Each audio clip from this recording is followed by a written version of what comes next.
السلام عليكم ورحمة الله وبركاته. ازيكم عاملين ايه؟ يا رب يكونوا كلكم بخير. كل سنة وانتم طيبين. وصفتنا النهاردة جميلة جدا زي ما انتم شايفين كده. هعمل عيش شامي بطريقة جميلة وسهلة وبسيطة. مكوناتنا جميلة جدا، كملي الفيديو للآخر وانت راح تتبسطي بالعيش الشامي اللي انا هعمله. هينفعنا جدا جدا في رمضان وهينفعنا في السحور. طري معانا وجميل جدا وطعمه جميل. بنص كيلو دقيق راح تعملي كمية ما شاء الله عليها بجد. طري معانا وهاشش زي ما انتوا شايفين كده، مش مكبوس ولا اي حاجة. جميل جدا وتحفة بجد. وزي ما انتوا شايفين كده هنحضر ندخله في المكونات على طول. انا معايا كوباية لبن. حابة انت تعجنيه بالمية عجنيه براحتك انت، بس باللبن عشان يبقى مغذي وجميل جدا لأطفالنا كمان من يسحروا بيه. حطيت كوباية اللبن وحطيت نص كوباية مية، وحطيت معلقة كبيرة من السكر، ذرة بسيطة من الملح. طبعا المكون الأساسي اللي بيتحط في الخليط بتاعنا هو الخميرة. أجيب معلقة كبيرة من الخميرة الفورية وأحطها. كل مكوناتنا الجميلة حطيناها. بعد كده أقلب كل حاجة وأجيب الدقيق وأحطه.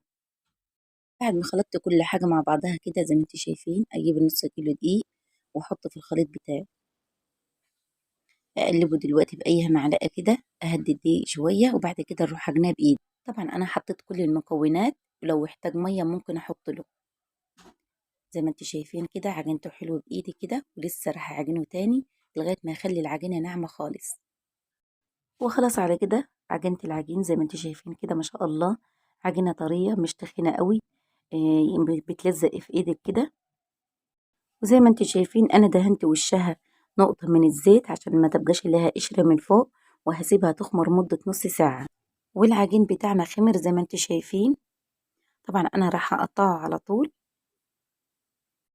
انا رش الدقيق كده على المفرش، وبعد كده افضي العجين بتاعي زي ما انتوا شايفين كده خامر معانا وما شاء الله عليه يا جماعة.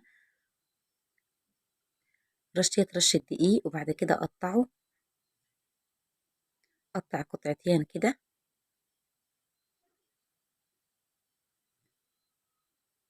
زي ما انتوا شايفين كده ما شاء الله. انت عايزة تكبري في القطعة بتاعتك تصغري براحتك انت في القطعة، بس اللي انا بعملها ديت مظبوطة قوي راح يطلع معانا الرغيف متوسط وجميل. اجيب النشابة بتاعتي واكمل فردها زي ما انتوا شايفين. ترشي رشة دقيق بسيطة جدا.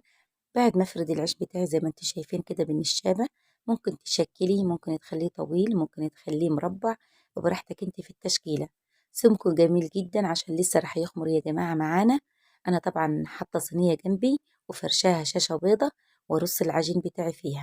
اخلص كل العجين بتاعي واغطيه واسيبه لمدة نص ساعة يخمر، وبعد كده اروح اسويه على طول زي ما انتوا شايفين كده ما شاء الله عليه. بعد ما العيش بتاعنا خمر، انا حطيت صينيه على البوتاجاز زي ما قلت لكم ان انا راح اسويه فوق البوتاجاز، بيبقى سهل جدا وجميل ويستوى معانا. ومن المخبوزات الجميله اللي ما تاخدش نار عاليه قوي يا جماعه العيش الشامي ده. زي ما انتم شايفين بعد ما حطيت العيش بدأ ينفخ معانا وينفش كده ما شاء الله عليه تبارك الله. جميل جدا وتحفه بجد. يدي لون بسيط قوي من تحت وتروح تقلب عليه. اهم حاجه توطي البوتاجاز عشان ما يتحرقش منيكي. حسب اللون اللي انت بتحبيه ممكن تخليه احمر تخليه اصفر، براحتك انت في اللون. اخلص كل الكميه بتاعتي بالطريقه دي، ويطلع العيش بتاعنا مظبوط ومنفوش معانا وما شاء الله عليه بجد.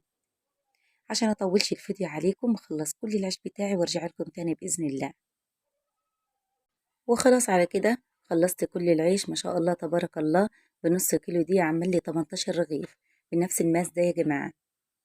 جميل جدا العيش الشامي بتاعنا طري معانا وجميل وهاشش معانا، ولا مكبوس من جوه ولا اي حاجه. من المخبوزات الجميله اللي ما تاخدش معانا وقت خالص. وزي ما انتم شايفين كده طري معانا وجميل جدا. كوبايه اللبن اللي انا حطيتها في العيش عملت فرق كبير. ويا رب يكون عجبكم الفيديو وعجبتكم العيش بتاع السحور اللي انا عملته. ينفع للسحور ينفع للفطار، جميل خالص. ولو أول مرة تشوفوا قناتي فضلا ليس أمرا حط لي لايك واشتراك، وأشوفكم في فيديو تاني بإذن الله. والسلام عليكم ورحمة الله وبركاته.